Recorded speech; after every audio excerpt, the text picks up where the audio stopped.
Hi, everyone. This is Lauren Baker with Search Engine Journal. Welcome to today's SEJ webinar. Very pleased to have special guests from our partner at Conductor on today.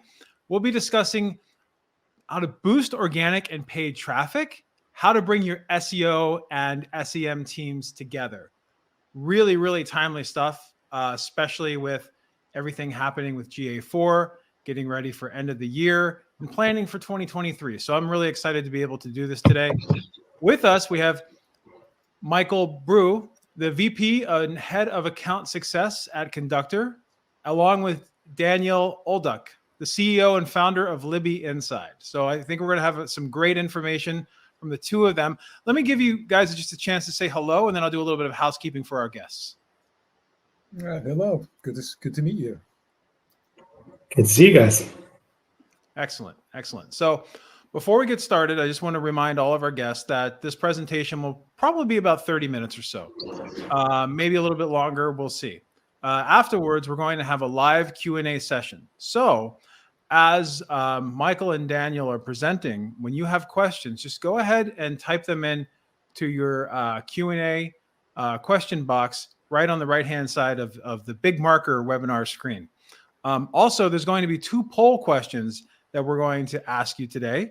So when those poll questions come up on the slides, I'm going to launch them via the webinar. We really, really want to get as much engagement as possible.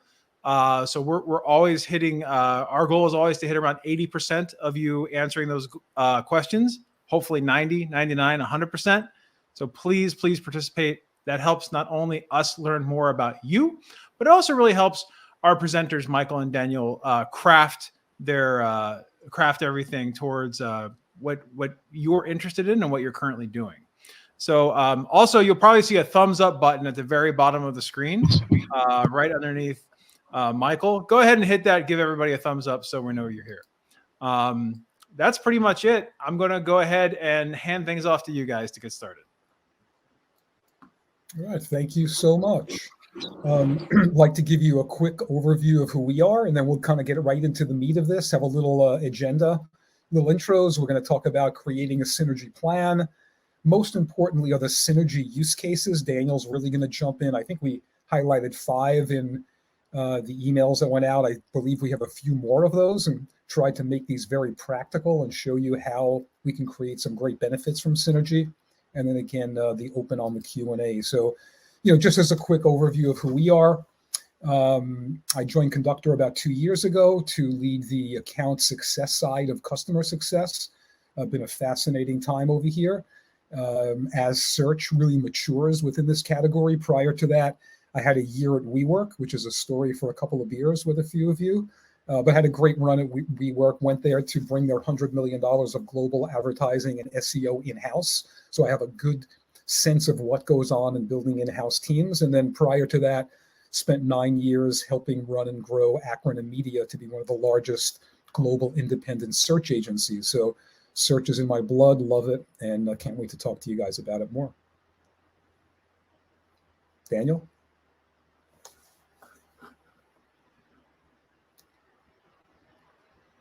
I think Daniel is frozen there for a second.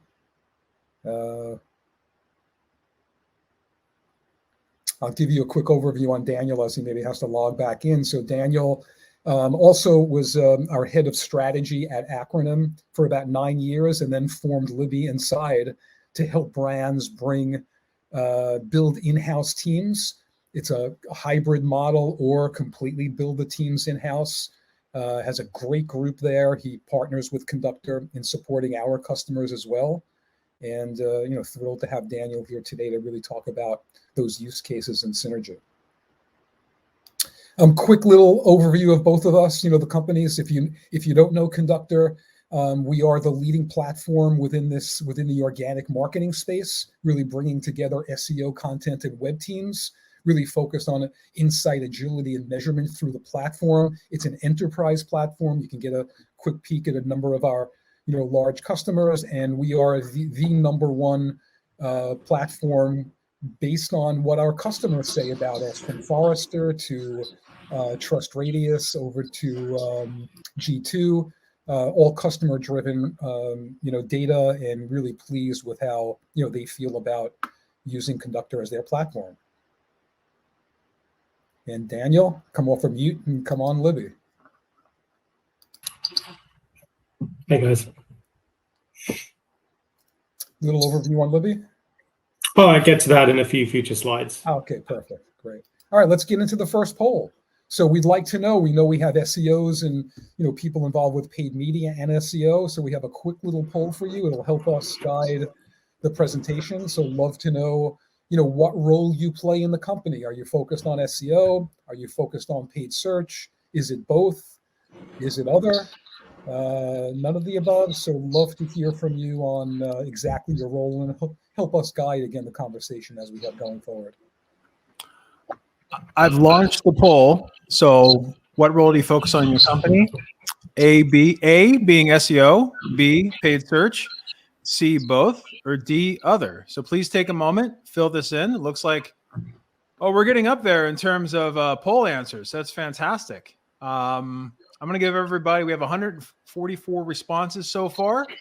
I'm going to give everybody a couple seconds to go ahead and if you haven't figured out what your role is at your company yet, or what you focus on in your company yet, I'll give you a couple seconds to do so, and then we'll get started. And I'll wish you the best afterwards. So 5, 4, 3, 2, 1. I'm going to go ahead and close the poll, guys.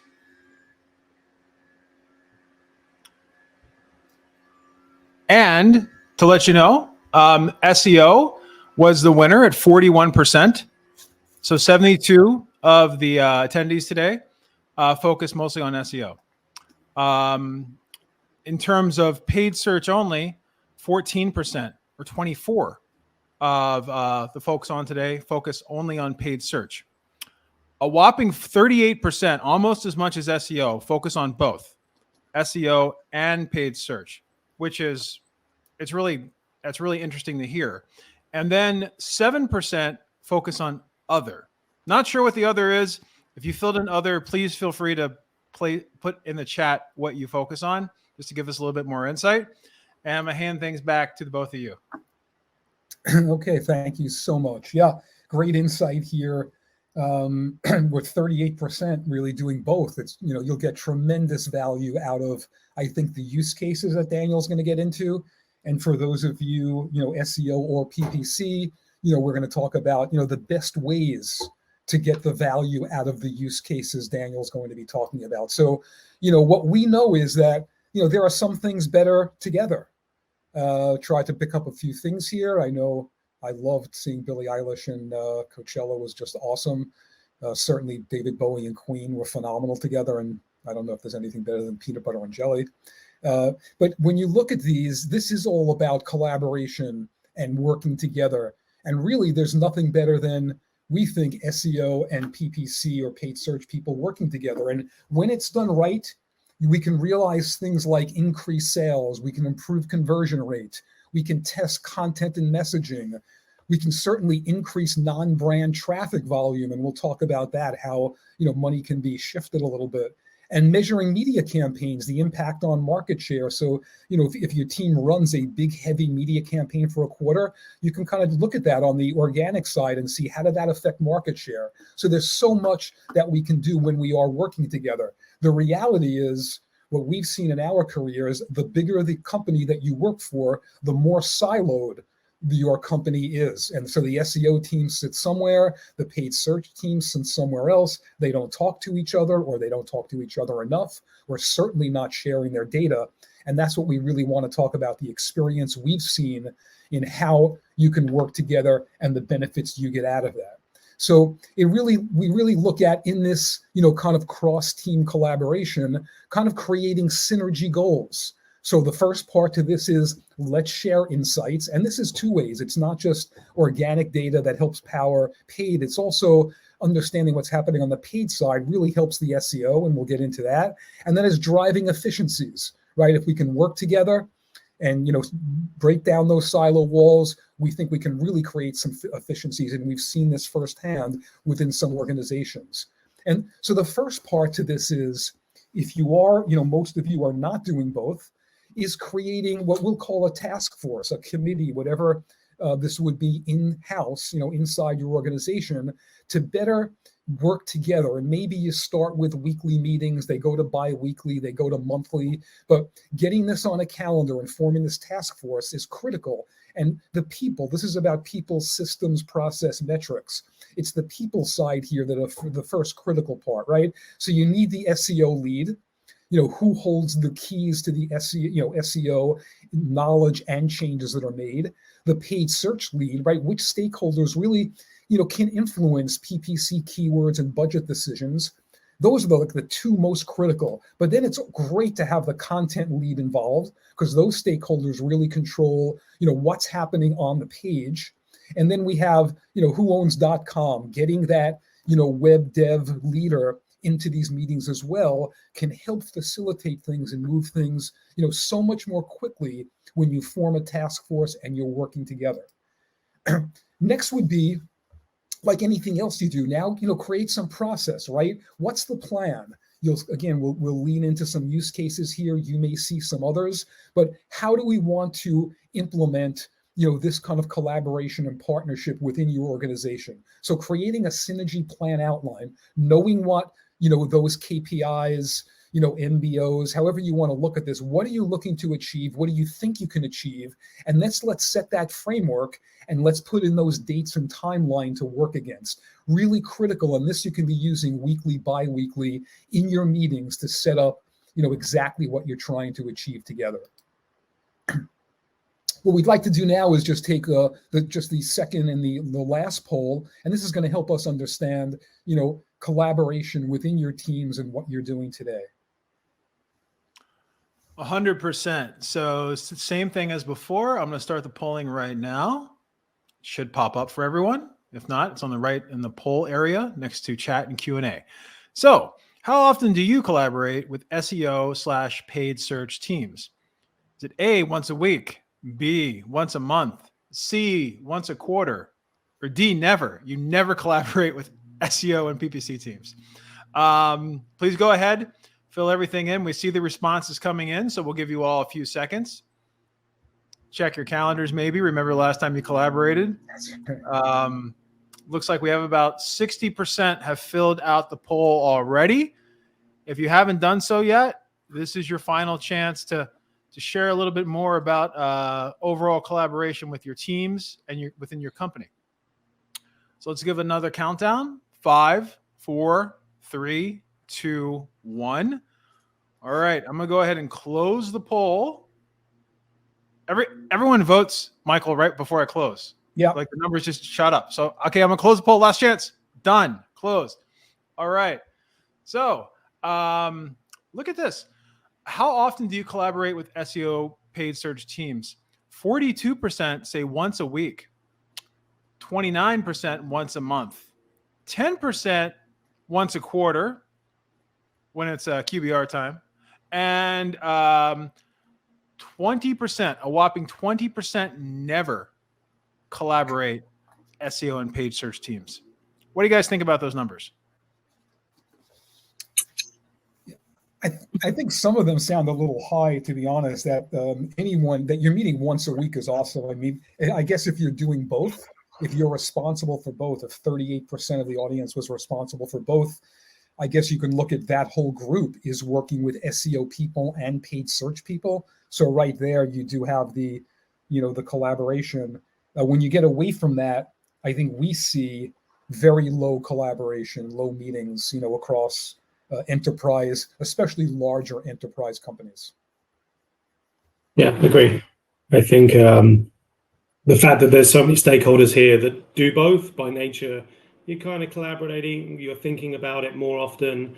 But yeah, we'll see as we get into the use cases, like how many people are doing a lot of the these things day to day, because that's really what we want to get to. What are the synergy outputs? Yeah. So I'm going to turn it over to Daniel. We're going to really try and get into the use cases and the meat of this. I think there's some real practical applications you're going to be able to take away from this. So Daniel, take it over. Cool. Everyone can, Michael, you can hear me okay? Of course. Yep, you're good. Meetings all day and Wi-Fi goes funny for webinars. Typical. So my name's Daniel. I'm going to be walking you through some use cases today. And my background is really 15 plus years in the agency space. I founded Libby Inside, that's really focused on helping brands bring more of their digital in-house and be more autonomous and flexible with the type of digital expertise and talent that they tap into. And a big part of why I think a lot of brands lean towards bringing more things in-house is for better collaboration within teams. As we kind of saw on the poll, so many people here are responsible for both things. It means that you're thinking about synergy more often. Well, if you had like 2 different teams, 2 different vendors, it makes it a little bit less practical. So there's a lot of experience that I have with really working on practical synergy use cases, working across both paid and organic teams over the last few years. And I really want to get into like those use cases with you guys and talk through some of them in the Q&A as well. And when we speak about use cases, like I'm going to go through a few today, and what I tried to kind of call out is the items that are the most actionable, like the least academic, essentially, because to really make use of the time, you need to come out of this with action items for both teams, or at least yourself to do on both channels, if you're owning both areas. Another thing that all of these use cases really need to be, or what you need to focus on, is to make sure it's impactful for the business. You really don't want to be spending a lot of time on synergy exercises that you implement and they really don't make a significant difference to any of your results. Ideally, these use cases are repeatable and you can adapt, re-pull after you've done some of the execution and items after the fact, and try to make iterative successes on each of these. And ideally, they're as simple as you can kind of make them. So it makes them a little bit more practical to execute upon. It's not the simplest thing to do in all cases, but when it comes to repeated use cases, you want to make at least a few of these simple enough that it's not too much of a burden to execute upon. So one of the first use cases and one of the first areas that you really want to get alignment on upfront is what your goals are between teams, or even like for your holistic synergy exercises. And as you're doing synergy efforts, you will see that the channel mixes between organic, direct, and paid search could shift a little bit. And one of the first things you want to do is understand what those channel allocations actually are. But understanding them is not necessarily what the goal is. It's just kind of it helps you set those benchmarks. What your goal is essentially total growth across these channels. And I like to include, I mean, everyone looks at PPC and SEO as search holistically. You probably want to look at direct as well, given how with tracking changes in the environment, so much organic traffic and traffic in general is often getting categorized as direct. I feel it's good to kind of look at the 3 of those channels in combination when you're looking at the holistic impact to your growth. And it can be difficult to measure synergy impact for these 3 key metrics because, you know, so many other things and changes can impact them. So when you're actually doing synergy tests and you want to do the specific initiatives we'll talk through today, it's often better to try to test them in maybe specific geographies so you can kind of have a better control and isolate specific areas of data. And picking like select control markets, whether that's states, countries, cities, to do this in helps you kind of segment this in analytics to better have a control versus test area that you're doing this in. And one of the starting points that I think is most actionable for a lot of brands is creating these different clusters of keywords based on the actions that you're going to take on them. So you're immediately orientating yourself in terms of what are the action outputs before you even kind of get into the keywords. And this helps you build the different keyword clusters for your business and have different areas that you can give to your PPC stakeholders or agencies or your SEO stakeholders. And it really just makes it a little bit more tangible, and it makes it a little bit more repeatable as well. And I'm going to get into each of these in terms of how you categorize things like high spend versus good SEO. Could be a little bit different brand to brand. I mean, good SEO is pretty consistent with, page 1, position 1 to 3, but high spend is going to be different brand to brand. So you might want to set your own thresholds for this, but the spirit of these exercises kind of remains the same, whatever threshold that you put, and the actions also remain pretty similar. So the first use case is around the highest spending keywords and what you consider good SEO. And this is really where it's probably the most ripe for actual true synergy testing. And one of the things I think to first look at that is often overlooked here is actually comparing and exploring the landing pages. Often you'll find your paid search landing pages are not necessarily the same as your SEO landing pages. Should they? Is there a different conversion rate between the two of them? What is the difference in engagement rates throughout them? How do your competitors stack up on their organic or paid presence on these landing pages for these keywords? This is where it's often easy to overlook because it's not necessarily an immediate action item for either team, but looking at those experiences is really, really important, because this is where you're driving right now the most of your paid and the majority of your SEO. And the other area that we'll get into a few examples on later as well is really exploring synergy testing. So shifting your budgets and your coverage based on your good SEO coverage. And we'll talk about how to do this in brand as we come up. But this is something that I think is the most significant opportunities. But some brands don't have a lot that fall into this bucket. Another area is really around where you have gaps in your PPC and SEO data. And this is probably the simplest of use cases. If you don't track what you're doing, you won't be able to see where you have those sorts of gaps or where your presence are. So this is pretty simple around either you add these keywords to your SEO tool or test them on from a PPC landscape perspective. Ooh, here we go. Now, another use case is around where you have high spend but poor SEO. Now, if there are keywords that you're spending on a lot of money on, but you don't have much SEO coverage, you don't have the most immediate opportunity for synergy. It's going to take you a while. And probably the first area that you want to focus on is if you have really poor SEO, you potentially need to rethink your content for targeting those keywords. So it's not just going to be about a couple of tweaks on the landing pages. It's potentially a whole content plan. It's really developing new landing page experiences. It's a little bit more lift from a content perspective. And you need to keep that in mind, because you aren't going to get immediate results or ranks from that effort. It needs to kind of go through that content production flow. Another lens to take on that is if you are spending a lot of money where you have poor SEO, but you feel like you've got good SEO efforts, why? Why are you spending a lot of paid search money on those keywords? Should you be rethinking if they're relevant?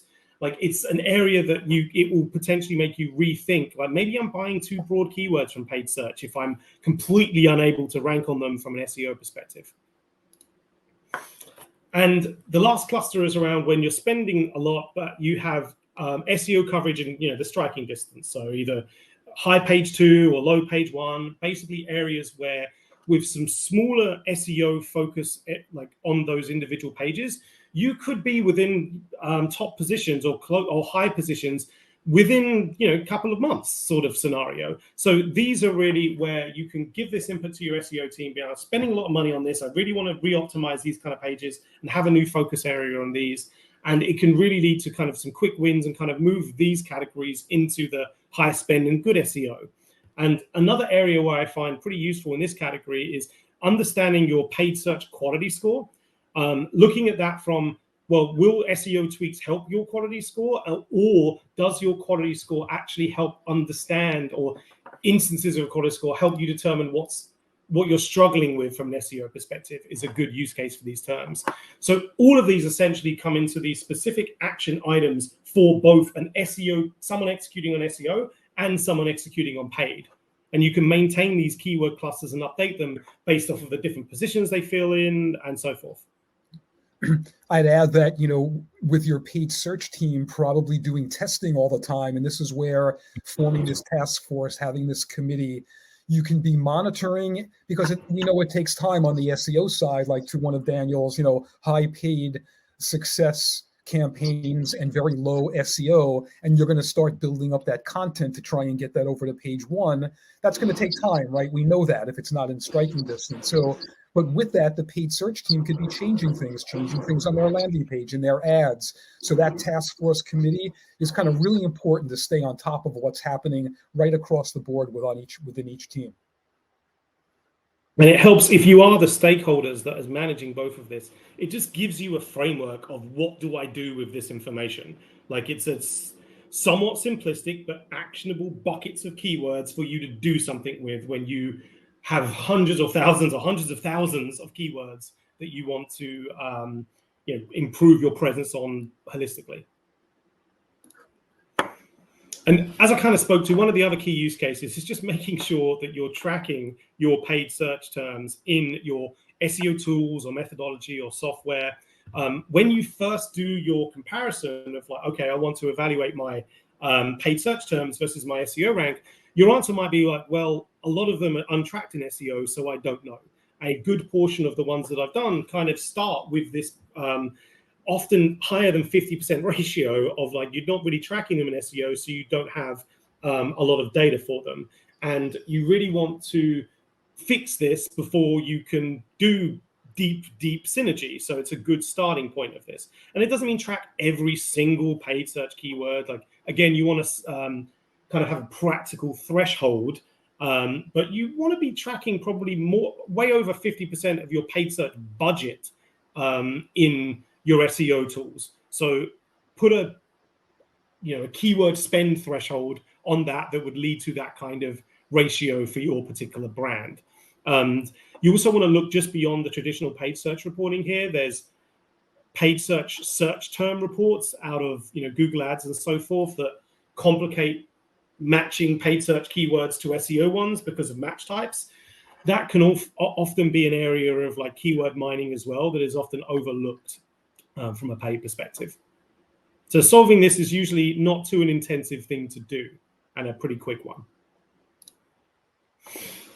And one area that I feel is pretty common for a lot of brands that and users that don't really do this very well, and I think Synergy really helps, is SEOs struggle to show the value of their efforts in terms of dollars.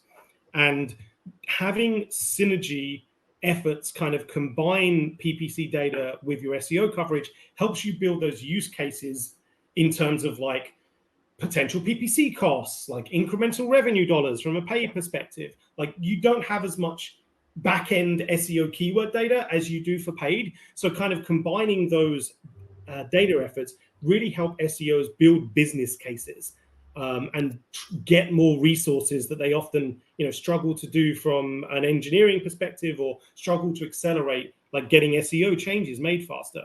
And the paid and organic optimizer tool in Conductor also helps doing this. It essentially puts CPC estimates with your existing SEO coverage, essentially leading you to be able to be like, well, this traffic is worth X. So our incremental SEO efforts essentially drove or saved this much paid equivalent dollars that you would have had to invested.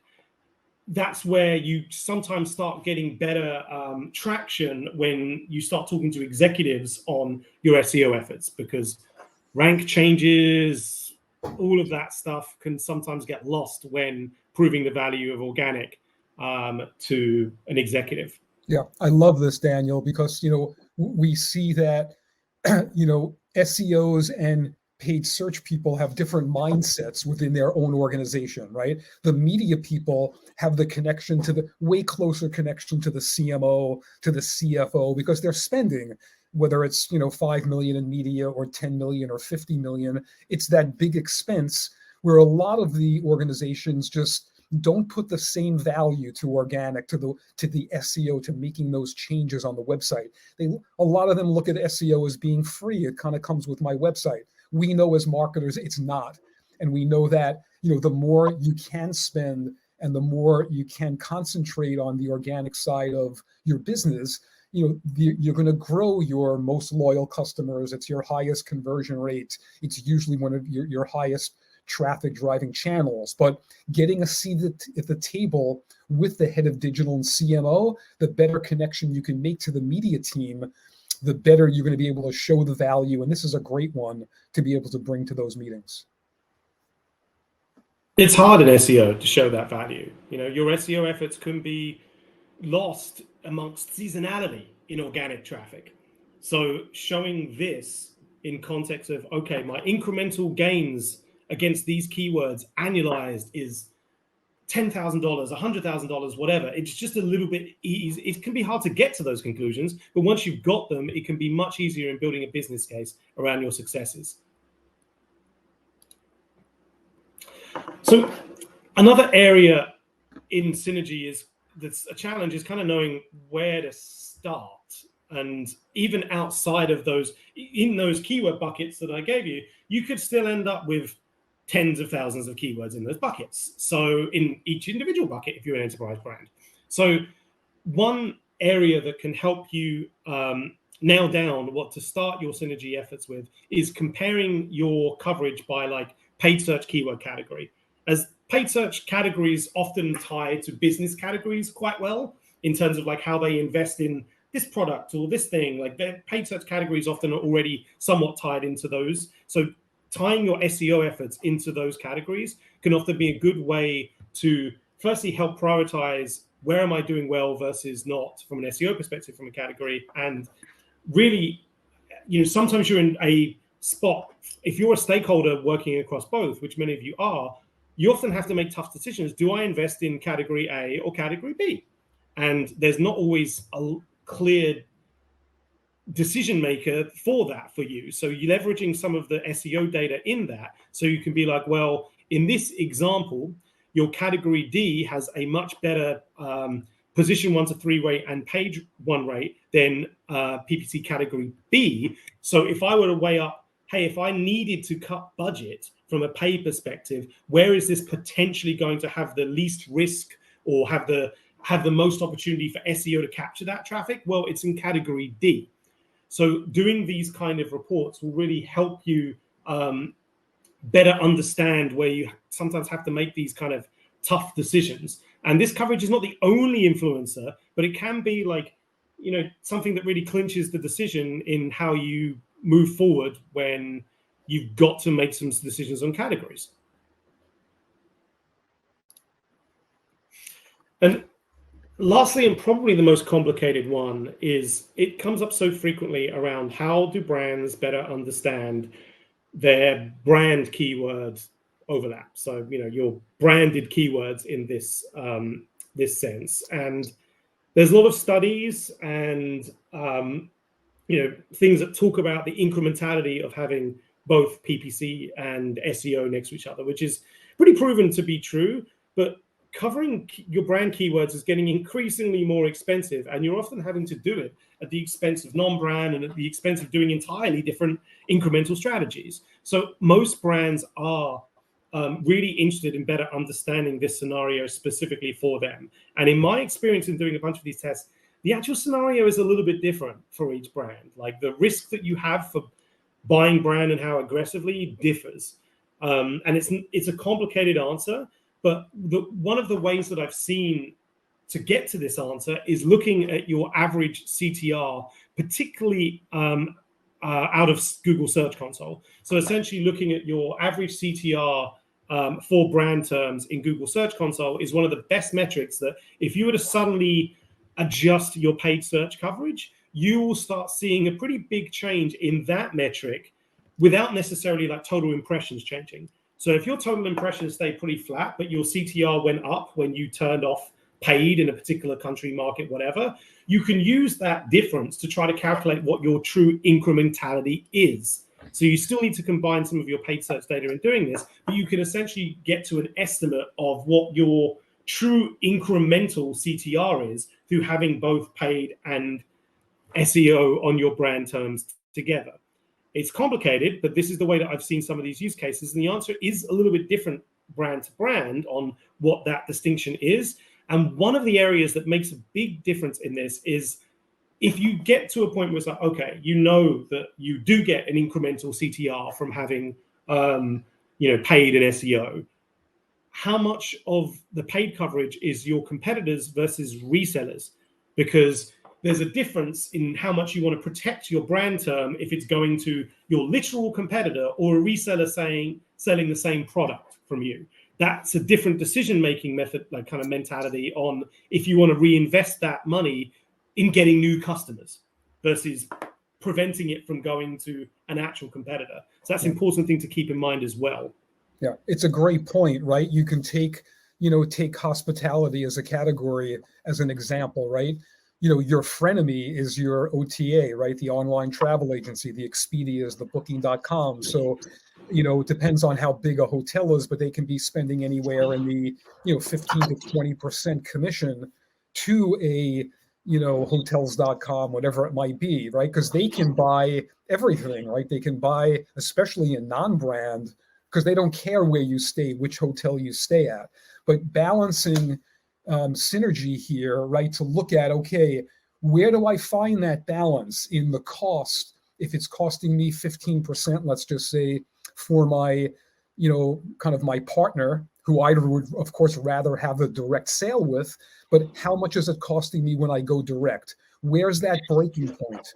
The other part to this that I really love is to do great testing is if I'm ranking high organically, and it could be brand and even, high impactful non-brand terms, and I'm positioned high in paid, try bidding down, go down to the second, go down to the third position and see, is it impacting revenue? Is it impacting conversion rate? Is it impacting, actual conversions, the leads that you're getting or the sales? And ultimately, if you are selling something online, is it impacting revenue? And if it's not, or if it's moderate, that's great. You've just reduced your spend, and now you can go apply that to other non-brand terms that you've wanted to try and explore and create visibility where you just hadn't had the budget before. So that's the great part of testing the brand overlap, and even again on those high impactful non-brand where you're ranking high and bidding high and carefully seeing that impact.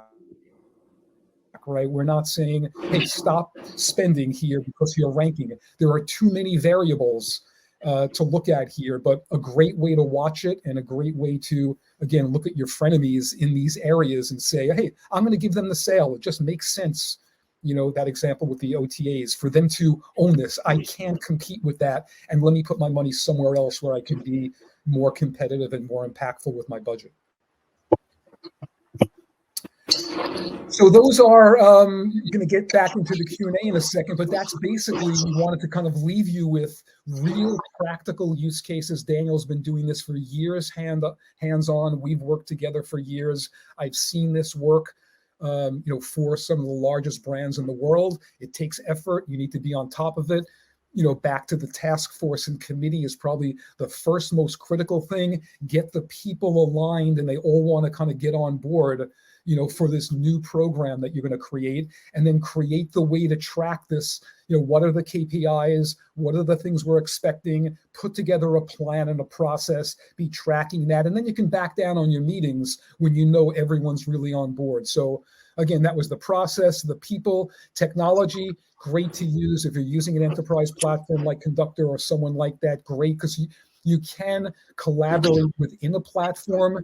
The paid search people can be looking at the organic data themselves. You don't need to feed it to them if you're working within some kind of a platform. And then even creating BI dashboards yourself, right? Bring your paid search data, from your bid tool or right from Google, and bring your organic data, again, from a tool or, again, right from Google into a BI dashboard. And you can set up your own metrics and your own campaigns that you want to track, and you can be in there together with your team. And of course, core to this is the first part is set up the metrics together. What do I want to try and achieve? Don't get too aggressive to start because you're going to be testing and trying to figure this out. But get those metrics together, agree on them, and this is how we're kind of basically, how are we going to measure it and how are we going to materialize this within the company? And the last part, of course, would be socialize this and celebrate the wins, because this is something new. This is something great to bring to, your internal QBRs. This is where maybe you get a seat at the table because you've done something new within the company and you've been able to show something around these metrics, some positive movement.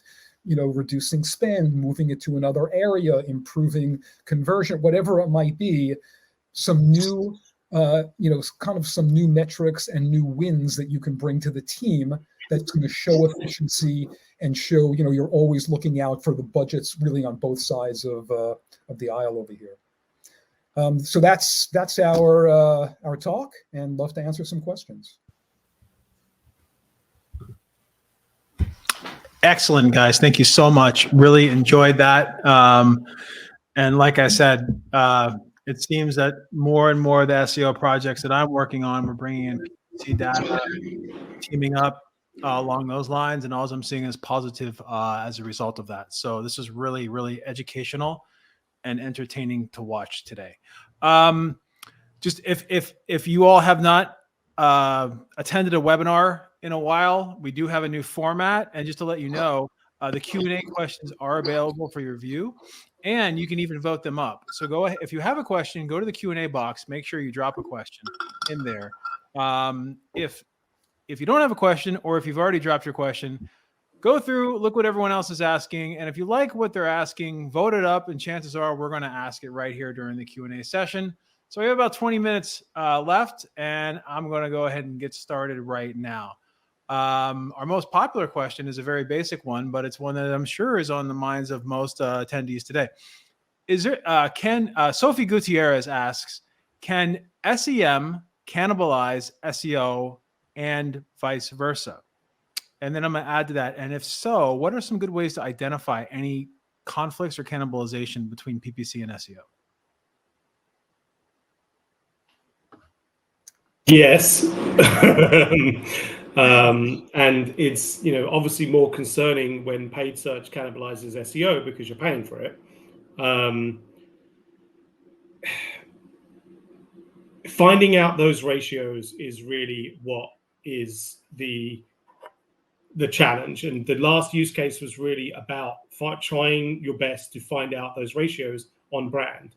I saw other questions around, how to get the PPC agency aligned on this. I mean, one of the things that comes to the cannibalization, all of the cannibalization questions, you need an executive buy-in or someone that is looking across both to be bought into the strategy of, I want to have the most efficient coverage blended across both.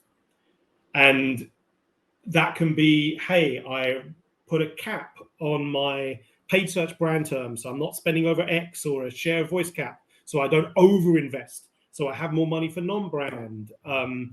It's not easy to get the precise cannibalization stats across both PPC and SEO. Like, all of the vague stats out there are individual studies which are reflective, but frankly are different for each brand and branded use case.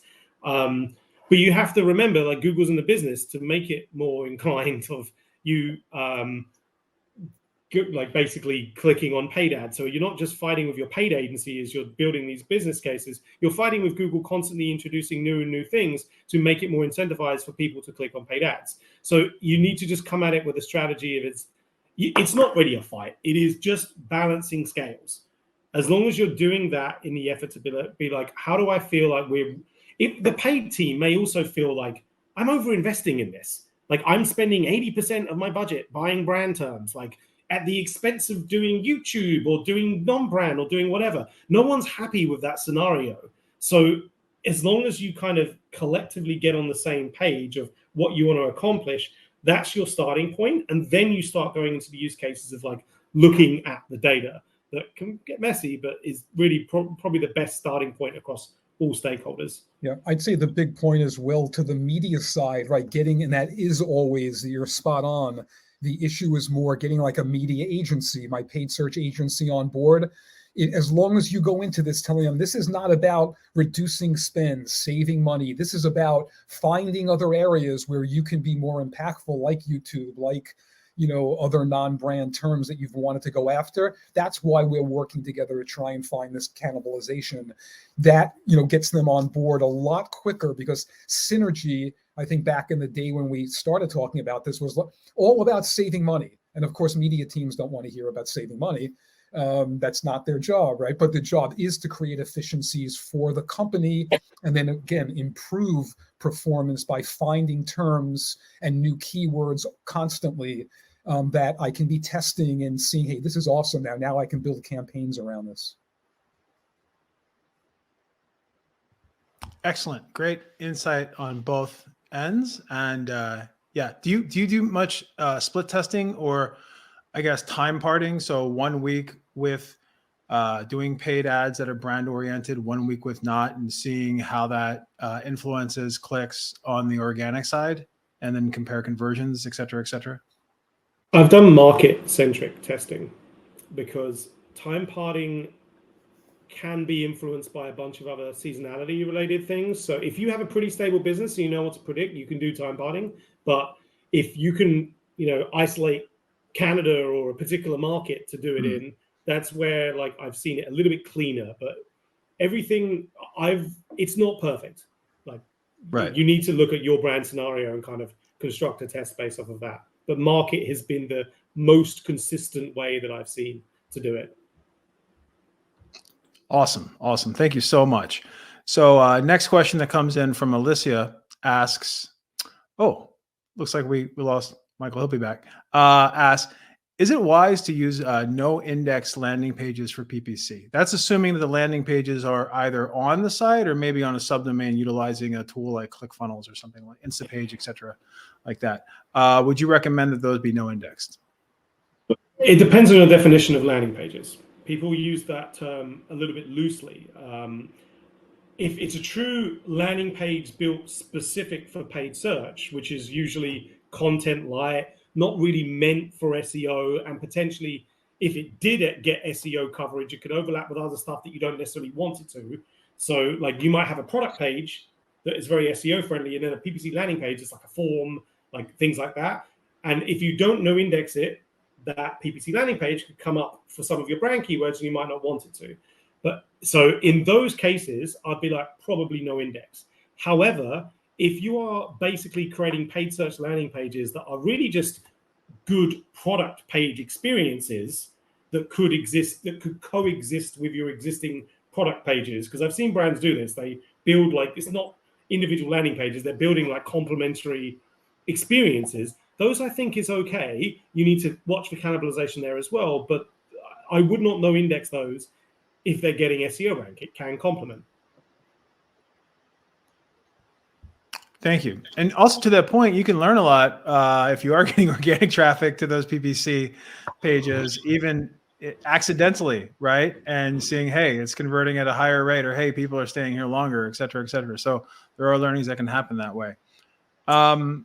Next question, which also comes from Alicia, is how can PPC impact organic content, specifically when the main goal is lead generation or content that is not seen as a priority?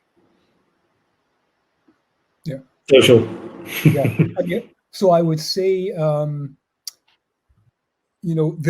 going to be some kind of an offer, right? I mean, paid search, and especially with dedicated paid search landing pages, typically will revolve a little bit more around an offer.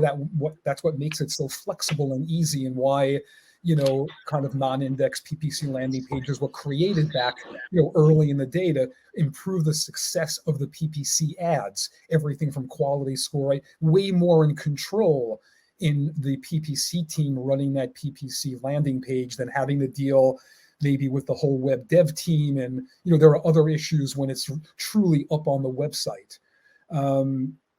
So there is a lot to learn depending on what those are, right? What is driving that impact on that conversion rate on that? If it is an offer, hey, you can have offers on your organic pages. It's just not something you can change regularly. But I would look at what are those elements. They could be visual elements, copy positioning blocks, themes that are running, offers maybe being last because it's the most difficult to be changing regularly on the organic side. But you can start to look at what's influencing the success of that paid search campaign and be testing those elements or assets, within the organic pages. The other area I think is social. Like it can be harder. Paid search is so transactional. If you promote content on it and it doesn't lead to a transaction, the paid search team probably isn't going to keep promoting said content. Social is a different story. By nature of it, like content is a little bit more, it's more middle of funnel. Like it's more commonly used for that. If you've got a middle of funnel paid search budget, well, great. But I've done tests like this in the past, and it just goes the same way every time. It doesn't convert as well, so they end up swapping the landing pages back to something more transactional. The one thing you can potentially do, though, is include said content on paid landing pages. So if you've got, like, basically include links to it. Often people get too, like, narrow with, I want my landing page to be a form and nothing else. Well, if that person needs information on it, that content can be a good funnel within that form. And then you can start seeing actually people do want to engage in content. So it's not necessarily replacing the PPC landing page as it is making sure some of that content is integrated in some of your paid search landing flows. That's a really, really great, it's a really great insight, because first of all, social KPIs are different than typically paid search KPIs, and social teams love content, right? So if you can equip the social team with the content they're looking for, they're not waiting for brand to get back to them with new creatives. They're not waiting for whatever it may be, but give them content that's already been published and everything else. They're going to amplify it, and they're going to more or less hit some of the most targeted traffic there may be, at least for that piece of content or for the brand, which is beneficial at the same time. So that's really good. Makes everybody happy. And then maybe you can ask them a favor in the future. If you have something that's converting really well on the paid side, ask them to test amplifying that in social as well. Next question, fairly specific, but this is for you, Daniel. It comes from Matt Graves. Matt asks, you had mentioned that direct should be added in with SEO and paid.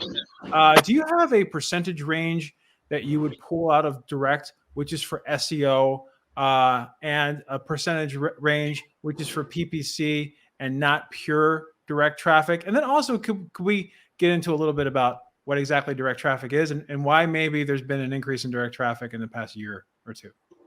I mean, a lot of it is to do with basically being able to capture tracking, full stop, capturing cookies, being able to like your tracking analytics tools actually capturing where those users came from, or even like what they did.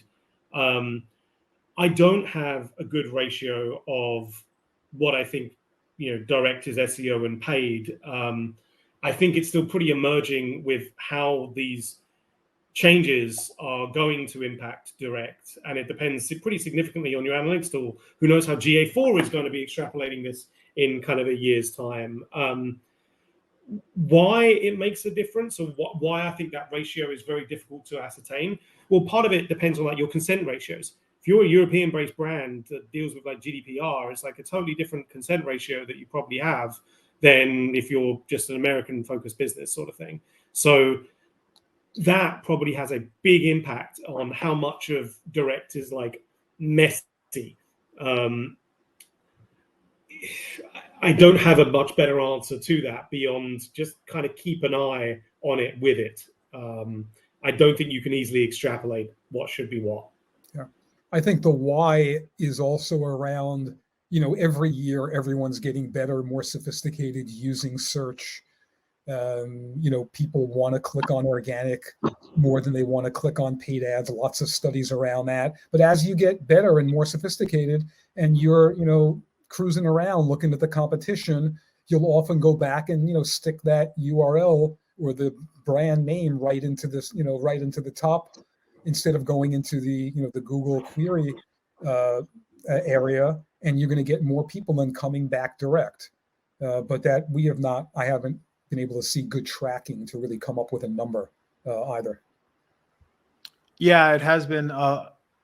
Sometimes I'll do this on a case-by-case scenario myself. Like if you see X% are new users, you know they're not people that have typically, like everyone always says, hey, direct traffic is bookmarked, but it's not. It's like Safari.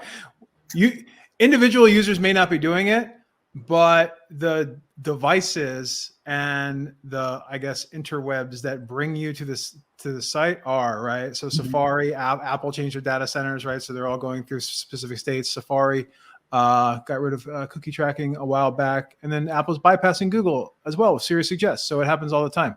So just keep an eye on it. I usually split it up like 30, 30, 30 myself, but it's like icing on the cake, additional data that's not necessarily, this could be and can be.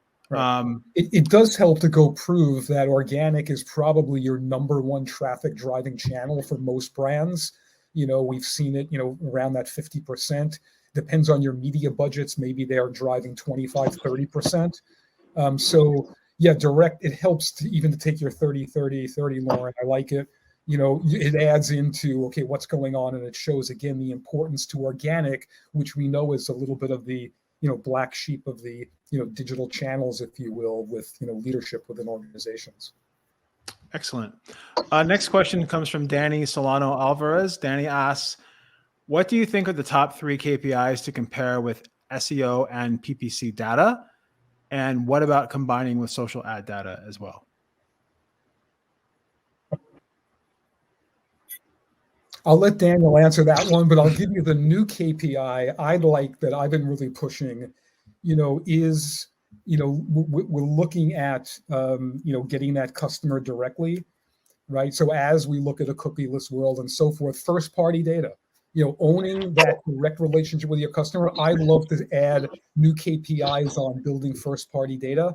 And again, that's something we can do together as a digital team with social, SEO, and media. So not as traditional. I'll let Daniel talk about that, but I think that's a cool new KPI to be adding to your mix. And of course, building the story, why it's so important for you to have that direct ownership of your customer.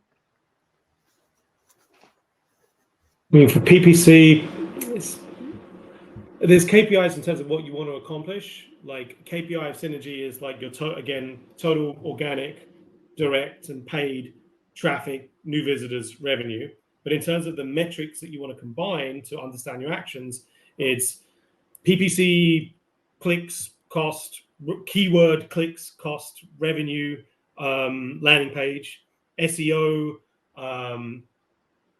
rank position, domain, and then usually a category of that rank, because a number is often too granular. Like you want to categorize those ranks into something a bit more digestible, position 1 to 3, striking like page 1, that kind of thing. Like once you can merge that data, that's really where you are able to start doing synergy comparisons en masse. Excellent. So we have a few minutes left. I'm going to try to squeeze in 2 more questions. The first question is very Conductor specific. Does Conductor have internal functionality of server log analyzing to see which sections of the site, countries of the site, etc. Googlebot is getting to crawl and index and or ignore? So with Conductor, are you able to basically take log file analysis and cross-reference it with bot crawls, things like that? Yeah, you know what? I'd rather have like my product team, come back with an answer. I believe with Content King, we acquired Content King a couple of months ago, and we're integrating it into Conductor. I believe the answer is going to be yes, but I'd like to, I can get that back to that person from the product team. Excellent. Content King was a great acquisition, by the way. I'd like to add. Totally. If people haven't seen Content King, please go in. There are free demos you can take. Totally amazing. I mean, the real-time alerts. It's really, I think, a game changer. I've had customers tell us, $1 million savings, things they couldn't catch in the past that now they're catching the next day. Things that were just too hard to find. So yeah, I think it was one of those great. And when we get it integrated into the platform, and you can really take action on the issues that we want to fix, it's going to really be awesome. And this is an unsolicited review of Content King. The thing I really like about it, if you haven't used it yet, check it out. Just search for Content King or Content King Conductor. But the thing I really like about it is, like, unlike every other SEO tool out there, or most of them, you have to manually crawl or set up crawls. Content King is consistently going over the site, second over second, day over day over day. And if anything pops up that's a surprise, it will alert you immediately. So you can jump, like if development makes a change or something happens here, or maybe all these links that you link to in your rich content, those sites have gone down and you're linking to a bunch of 404 errors. Well, Content King will just alert you. It's just a great system. It's like having a Fitbit on that's alerting you of all your heartbeats and everything else. So it's fantastic. Okay, one more question. This comes from Tasmim. Asks, how do you reconcile being on a quest for page 1 with 0 clicks taking over 50 to 60% of the search results? So any type of reporting or tracking that you would recommend, reporting back to the client and or internally, if you're ranking on page 1 for a query like how old how old is King Charles III? So if you're on that page, Google's probably answering at the top. No one's really clicking on your link, but is there value to that? And how do you report that value internally if so? I would break out those 0-click searches that you know you're ranking for, because the metrics are different and it does complicate like traditional SEO website visits and stuff. And it's hard to put a value specifically on them. So I would start by basically breaking out those searches and comparing them in their own kind of cluster. Excellent, excellent. Well, we're past 12 o'clock. I know it's really late where you are, Daniel. And then Michael, thank you so much. Thanks to both of you for jumping on today and going through this with our audience here at Search Engine Journal. Just a reminder, today's webinar, the video will be made available along with a recap, and it'll be sent to all of you attendees and registrants beforehand. So always make sure to sign up for the SEJ webinars so you're one of the first to also get the recap of the webinar. Share that internally, share it with your friends, and be able to, or colleagues, and then be able to contact one of our partners like Conductor if you're interested in their suite, services, or solutions. So thank you so much again, Michael and Daniel, for taking the time today to do this and then run through the questions and answers. We got a lot of questions coming in and that have come in a lot in the past 5 minutes. So we'll also be reviewing those questions and sending them over to Michael and Daniel to answer when they have time. And those answers will be made available in the recap as well. Also, make sure not to miss our next SEJ webinar brought to you by Shopper Approved, which will be on Wednesday, September 21st at 2 p.m. Eastern. That webinar is going to be about real-world SEO, how people search, shop, and buy online. There's already Halloween decorations and Christmas trees in the store, so people are ready to buy. Make sure you tune in to our next webinar to make sure that you are set for the holiday shopping season.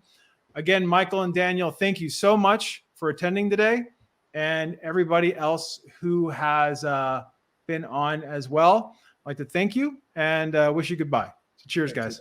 Thanks, Lauren. Thanks all.